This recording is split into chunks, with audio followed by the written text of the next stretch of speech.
My bedroom.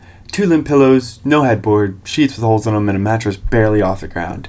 Obviously something's gotta change here, because girls just take one look at this and go,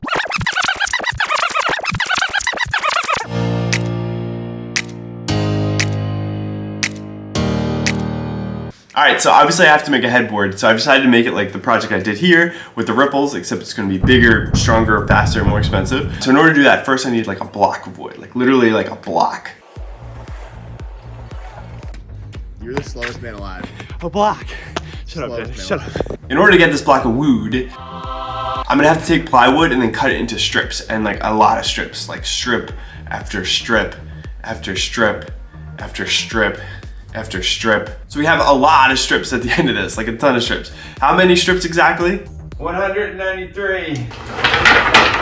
Okay, so what I'm gonna do is I'm gonna glue them all together, all 193 pieces. I could have done it the other way where I like just had like a big board and then drill into this. Excuse me. And that would have cool ripple effects, but I thought it would be a little too busy, so I'm gonna do just glue them all together. So it's gonna take a lot of glue and it's gonna take a lot of time, but that's okay because we have a secret weapon. Clamps! Clamps! Clamps! Clamps! Clamps! Look how big they are! They're massive! I saw them at Home Depot, had to have them, didn't have the money, took out a personal loan, got them, haven't used them since, and now, 6 months later, finally using them. Look at that! Big! It was honestly pretty difficult to get all the strips like in line and in place before the glue set, but I did the best I could, and then I squeezed it as hard as a psychopath squeezes a roll of toothpaste.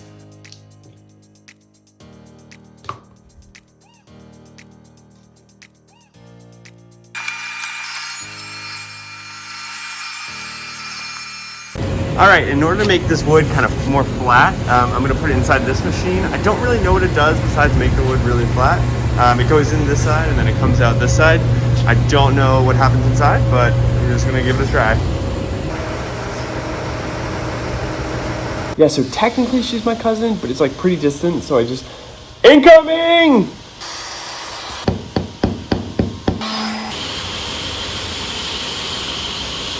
Now I have to design the actual design by designing it with design software for a designer to eventually design.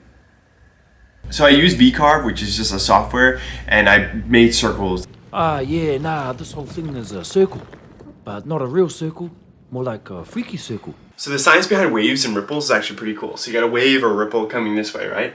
And then another ripple or wave or whipple coming this way. When they meet, basically things are going to get added to each other. So the crest of this is going to get added to this when they hit each other, and you're going to have a wave that's this high because they got added. When the crest hits the trowel, it's going to cancel each other out and it's going to be perfectly zero. And so that's how kind of waves interact with each other, generally. So I'm going to try to mimic that with this software. Moments ago, a member of our staff inadvertently talked about science and was therefore serious for a second. We apologize to our viewers who may have found that offensive, as this is not what our channel stands for and will never stand for. If you were hurt by this and somehow forced to accept the banality of your existence, we apologize, and it will not happen again. So after the wood was prepared, I was ready to actually use the CNC machine to create the ripples. CNC machine is just like basically a drill bit that spins really fast, and then the computer controls it to give you the design you want, right? I did the roughing pass, which essentially it goes and it removes a lot of material but doesn't look good in order to kind of speed up things.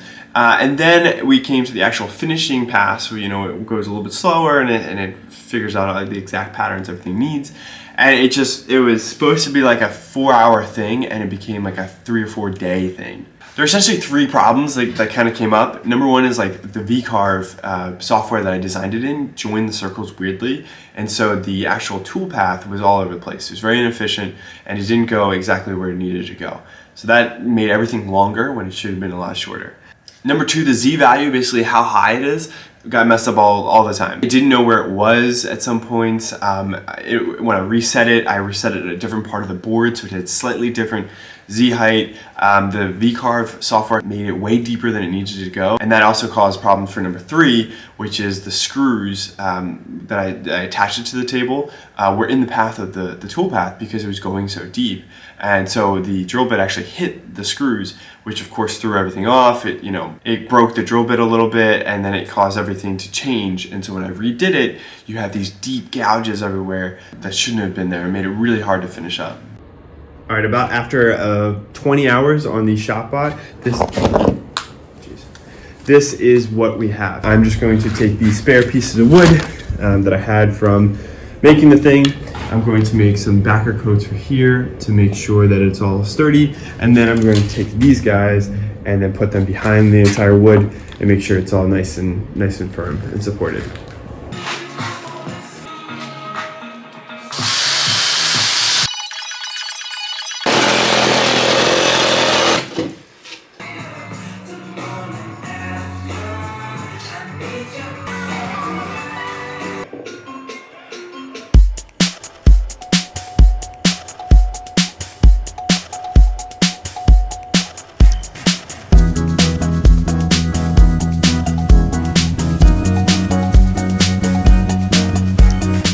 All right, now comes my least favorite part, sanding.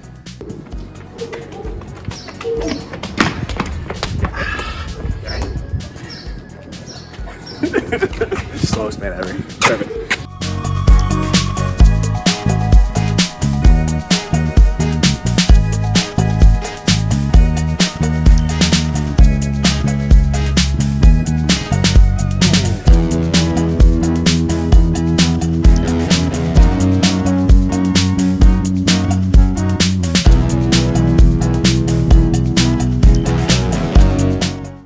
All right, before the final reveal, I'm gonna go over quickly how much it cost me to make. I've always wanted to know how much it costs these people to make these things, so we're going over that. And then the bloopers for the video are after the final reveal, so stay tuned for that.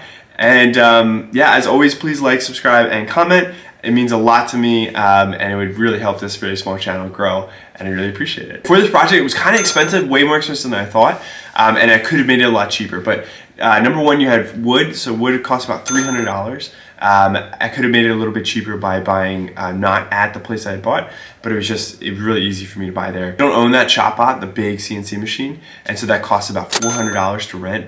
It would have been less, but I messed up so much and I had to use so much time, I had to rent by the hour, and so that ended up being $400, which is a lot of money. And finally, glue and lacquer and nails ended up being about 40 bucks. And so a grand total of $740, which is fairly expensive for a headboard. But if I could do it again, I probably could do it under about 400 or 500. So not terrible, but honestly not that great. All right, now the part you've been waiting for. Hold on.